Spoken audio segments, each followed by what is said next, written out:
Have you ever opened a message, read it, felt your heart tighten just a little, and then closed the app without replying? Not because you dislike the person, not because you forgot, but because something inside you said, "Not now."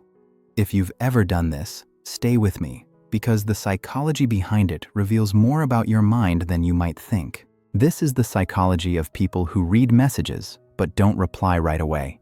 You feel emotions before you process words.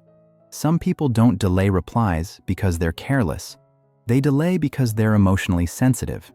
When a message arrives, they don't just read what's written. They sense the tone, the meaning beneath it, the expectation behind it, and sometimes that emotional weight feels heavier than they can manage in that moment. So they pause. This is linked to high emotional intelligence and deep self-awareness. You're not slow at replying. You're slow at processing emotions, and your brain chooses emotional safety over social speed. You associate replying with responsibility. For many people, sending a reply doesn't feel like one small action. It feels like opening a door. Once you respond, you're pulled into a conversation. Questions may follow, expectations grow, energy is required. So your brain delays, not out of laziness, but out of control. This connects to decision fatigue and mental overload. When life already feels overwhelming, even a simple "hey" can feel like one task too many. So you postpone it, not because it doesn't matter, but because it matters too much to rush. You overthink how you'll be perceived. Some people don't reply right away because they're crafting the perfect response in their head. They reread the message. They imagine how their reply might sound. They worry about how it could be misunderstood. This is tied to social anxiety and self-monitoring behavior. The fear isn't the message itself. The fear is being judged after responding. So instead of sending something imperfect, they send nothing at all. Silence becomes the safest option. You value independence more than availability. Not everyone wants to be emotionally reachable at all times. Some people protect their personal space like it's sacred. Instant replies feel like instant access, and they don't like feeling constantly available. This is linked to strong boundaries and introverted personality traits. They don't disappear because they don't care. They disappear because they care deeply about their mental energy. They choose when to show up, instead of being pulled every time their phone vibrates.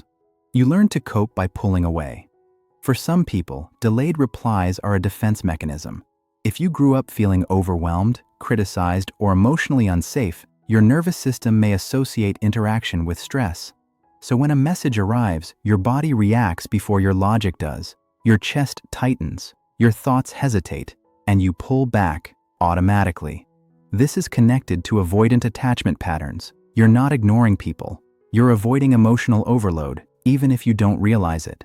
But now let's talk about the other side, the person who is waiting. For the person on the other end, silence rarely feels neutral.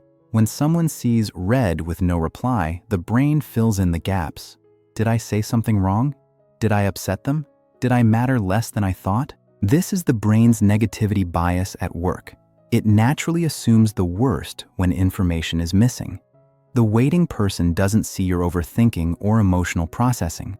They feel uncertainty, and uncertainty quickly turns into self-doubt. This is why delayed replies can hurt even when no harm was intended.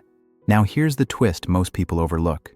Reading messages without replying doesn't always signal disinterest. Sometimes it means you care too much. You care about their feelings, about your image, about saying the right thing, about having enough emotional energy to respond well. So you wait, and sometimes you wait longer than you should. But here's the uncomfortable truth. While silence protects your peace, it can unintentionally create distance. The person waiting doesn't feel your intention. They feel the absence. And the longer that silence lasts, the more meaning the mind attaches to it. So if this is something you do often, ask yourself one honest question. Am I protecting my energy, or am I avoiding connection? Because healthy boundaries don't require disappearing, and real connection doesn't demand instant replies. The balance is learning when to respond with presence and when to step back with clarity and honesty.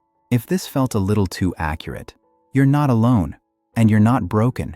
You're just human in a digital world that expects instant responses from thoughtful minds. If this opened your eyes even slightly, you'll appreciate what's coming next. Subscribe for more psychology that truly understands how you think.